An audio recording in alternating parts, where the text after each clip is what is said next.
ইয়া কাবিদু ইয়া Fattah, আল্লাহ পাকের গুণবাচক সিফতি নাম, দুইটা নাম।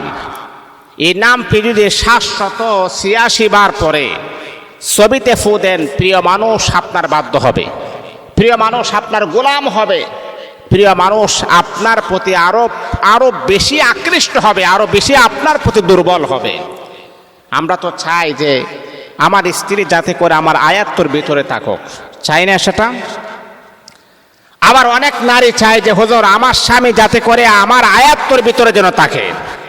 এমন একটা আমল আপনি আমাকে বলেন যে আমলটা করলে আমার স্বামী আমাকে ছাড়া ভিন্ন কোনো নারীর দিকে কুনজরে তাকাবে না, আমাকে ছাড়া অন্য কোনো নারীর প্রতি যেন তার আকৃষ্ট যেন না হয়ে যায়, যাতে করে আমার স্বামী সারাটা জীবন যেন সে আমার কন্ট্রোলের ভিতরে থাকে, আমি যা বলবো মাথা পেতে যেন সে যেন তা যেন শুনে। এরকমটা আমরা কিন্তু সবাই চাই, স্বামী কন্ট্রোলে থাকুক, স্ত্রী কন্ট্রোলে থাকুক, অথবা প্রিয় মানুষ আমার প্রতি আরো দুর্বল হোক, আমার প্রতি আরো বাধ্য হোক, আমাকে আরো ভালোবাসুক, এটা আমরা চাই। কিন্তু চাই আমরা মানি না। যেই কাজ করলে প্রিয় মানুষ আপনার বাধ্য হবে, যেই কাজ করলে প্রিয় মানুষ আপনাকে আরো বেশি মুহাব্বত করবে, ভালোবাসবে, সেই কাজের দ্বারে কাছে আমরা যাই না। যখন ব্রেকআপ হয়ে যায়, যখন সে আপনাকে ইগনোর করা শুরু করে, যখন আপনার সাথে সম্পর্কটা ডিলেট করা শুরু করে, তখনই আপনি পাগল হয়ে যান। আহারে আমাকে কি করতে হবে, আপনার মাথা গরম হয়ে যায়, টাকা পয়সার প্রতি কোনো চিন্তা টেনশন কোনো কিছুই আপনি করেন না।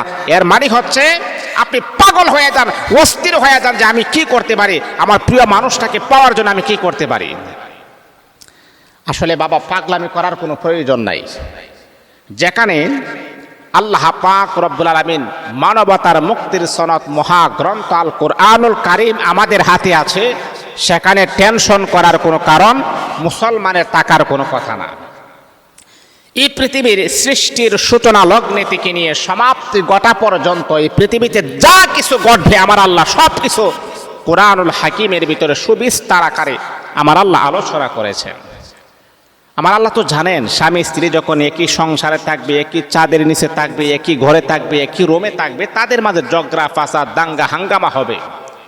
দুইটা প্লেট, কাছের দুইটা প্লেট যখন একসাথে রাখবেন একটু না একটু আওয়াজ হবে। মা বোনেরা খুব ভালো বুঝবেন, যেহেতু আপনারা প্লেট নাড়াচাড়া করেন।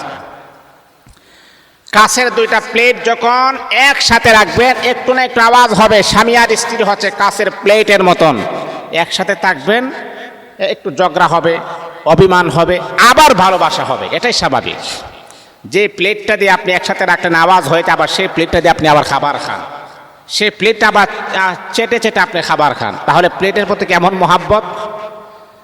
তো স্বামী আর স্ত্রী হচ্ছে এমন, একজন আরেকজনের সাথে অভিমান থাকবে, এটাই স্বাভাবিক। অভিমান ভালোবাসা দুইটাই মানুষের ভিতরে আছে, রাগ অভিমান ভালোবাসা, কিন্তু তার রাগটাই আপনি বুঝলেন কিন্তু তার ভালোবাসা আপনি বুঝেন নাই, এটা আপনি তার ধরন আপনি বুঝতে পারেন না। তাই সম্মানিত আমার মা বোন এবং বাবারা, যে মনে করেন যে আপনি একজনকে অত্যন্ত ভালোবাসেন, মোহাব্বত করেন, আপনার খুবই কাছের মানুষ, আপনার খুবই প্রিয় মানুষ, কিন্তু আপনি তাকে অত্যন্ত ভালোবাসছেন বলতে তাকে আপনি আপনার জীবন সাথী হিসাবে পেতে চান। তার সাথে রিলেশন করার পর অনেক সুযোগ ছিল যে তার সাথে আপনি ইচ্ছে করলে মিলামিশা করতে পারতেন, সহবাস করতে পারতেন, হ্যাঁ, সেক্সুয়াল যে একটা পজিশন সেটা আপনি করতে পারতেন, কিন্তু এই পজিশন থাকার পর আপনি করেন নাই। আপনি আল্লাহকে ভয় করেছেন, আল্লাহ আমি তার সাথে এরকম সুযোগটা আমি নিব না, আমি তাকে হালালভাবে বিবাহ করার পরে আমি তাকে ইউজ করব, অন্যথায় তার গায়ে আমি স্পর্শ করব না। কিন্তু আপনার ভালোবাসাটা পবিত্র ছিল, তার ভালোবাসাটা পবিত্র ছিল না, সেই বিদায় সে আপনার সাথে চিট করেছে, এখন আপনি পাগল হয়ে গেছেন। অনেক যুবকেরা আছে কি জানেন, যে ভালোবাসার মানুষ যখন চলে যায় হাজার হাজার লক্ষ লক্ষ টাকা পর্যন্ত খরচ করে ফেলে ভালোবাসার এই মানুষটাকে পাওয়ার জন্যে।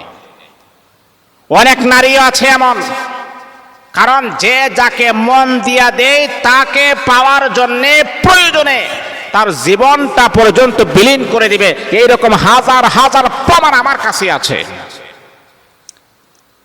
একটা মাছ যেমন করে পানি ছাড়া চলতে পারে না, যদি কোনো ব্যক্তিকে মন প্রাণ উজাড় করে ভালোবাসে, তাহলে ওই মানুষটা ছাড়া তার একেবারে চলাটা একেবারে কঠিন হয়ে যায়, মুশকিল হয়ে যায়, একেবারে তার কাছে ও জীর্ণ শীর্ণ মনে হয়, একেবারেই তার কাছে মনোমালিন্যতা মনে হয়। তাহলে আমি আপনাকে বলবো একটু সময় নিয়ে আমলটা আপনি করবেন।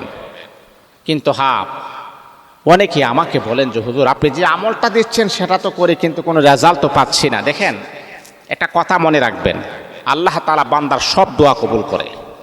আল্লাহ পাক বান্দার প্রত্যেকটা দোয়া কবুল করে, কিন্তু হ্যাঁ, যেটা বান্দার জন্য কল্যাণকর হবে, যেটা বান্দার জন্য সফল হবে, আমার আল্লাহ সেটাই দান করেন। আর বান্দার জন্য সফল হবে না, আমার আল্লাহ সেটা দান করেন না। কারণ আল্লাহ তো বান্দাকে ভালোবাসেন, আর আপনি যদি আপনাকে ভালোবাসি, আপনি বিপদে পড়বেন সেই কাজ আমি কখনো করব না। অনেক আল্লাহ পাক রব্বুল আলামিনের প্রিয় বান্দা আমাদেরকে বলে, হযরত যে আমলগুলো আপনি দেন প্রত্যেকটা আমল তো করে, কিন্তু কোনো রেজাল্ট তো আমি পাচ্ছি না, তাহলে আমি কি করতে পারি হুজুর? তাকে স্যার আমি একেবারেই বাঁচব না। আমি তাকে মন থেকে ভালোবাসি, মন উজাড় করে তাকে আমি পছন্দ করি। আপনি বলেন কি এমন আমল করতে হবে, কি এমন কাজ করতে হবে? টাকা পয়সা আমার চলে যাক, কোনো সমস্যা নাই। টাকা পয়সা যাওয়ার পরেও যদি আমার প্রিয় মানুষটা আমার কাছে চলে আসে, এটাই হবে আমার জন্য সবচাইতে বড় পাওনা। আমার টাকা গেছে, এতে কোনো সমস্যা আমার হবে না।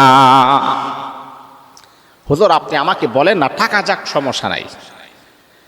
সম্মানিত আমার প্রিয় ভাই, আমার যুবক ভাই এবং বোনেরা শুনেন, তাহলে আপনি কি করবেন? এইরকমটা যদি হয়, আল্লাহর কাছে দোয়া করতেছেন, কবুল হচ্ছে না, আর কবুল না হওয়ার পিছনে কারণ আছে। যেমন আল্লাহ কেন কবুল করেন না? এক নাম্বার, যেই মেয়েটার জন্য আপনি চাচ্ছেন যে আল্লাহ তাকে তুমি আমার জীবন সাথী বানিয়ে দাও, কিন্তু সেই মেয়েটা আপনার জন্য অনেক অনেক খারাপ হবে। এমন হতে পারে সেই মেয়েটা, এই যে গত 2 দিন আগে দেখলাম যে স্বামী স্ত্রী, এই যে গতকালকে কি দেখলাম, স্ত্রী একটু সুন্দর আর স্বামী একটু কালো।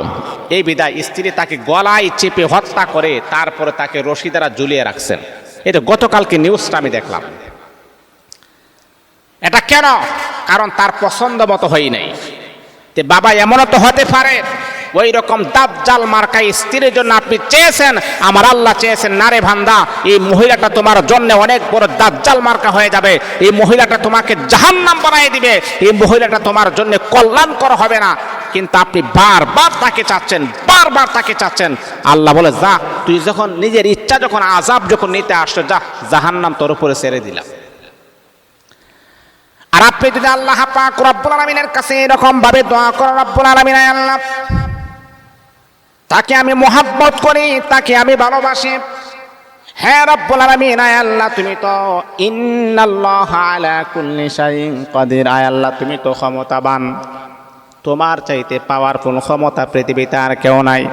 রব্বুল আলামিন এই মেয়েটা যদি আমার জন্য কল্যাণকর হয়, এই মেয়েটা যদি আমার জন্য সফলতা হয়, তাহলে তুমি তাকে দান করো। আর যদি আমার জন্য কল্যাণকর না হয়, তাহলে তার জন্য আমার কোনো প্রয়োজন নাই। আর যদি কল্যাণকর হয়, তাহলে তাকে তুমি আমার জীবন সাথী হিসাবে কবুল করিয়া নাও। দোয়াটা আপনি এইভাবে করবেন, আল্লাহ যদি কল্যাণকর হয় অবশ্যই আপনি তাকে পেয়ে যাবেন, কল্যাণকর না হলে তাকে পাবেন না। তারপর আপনি আরেকটা আমল করবেন, সে আমলটা হচ্ছে তার একটা ছবি যদি তাকে, প্রিয় মানুষের ছবি যদি তাকে, ছবিটা হাতে নেবেন। নেওয়ার পরে আপনি এই আমলটা এক মাগরিব থেকে নিয়ে আরেক মাগরিব, মানে ফজরের পরে করতে পারেন, আবার মাগরিবের পরে আপনি করতে পারেন। 2টা সময়, ফজরের পরে, মাগরিবের পরে, অথবা এশারের পর আপনি করতে পারেন। কিন্তু হ্যাঁ, যেই কোনো একটা সময়কে আপনি বাছাই করে নেবেন। যদি আপনি ফজরের পরে করেন, তাহলে প্রত্যেক দিন ফজরের পর আপনি আমলটা আপনি শুরু করবেন।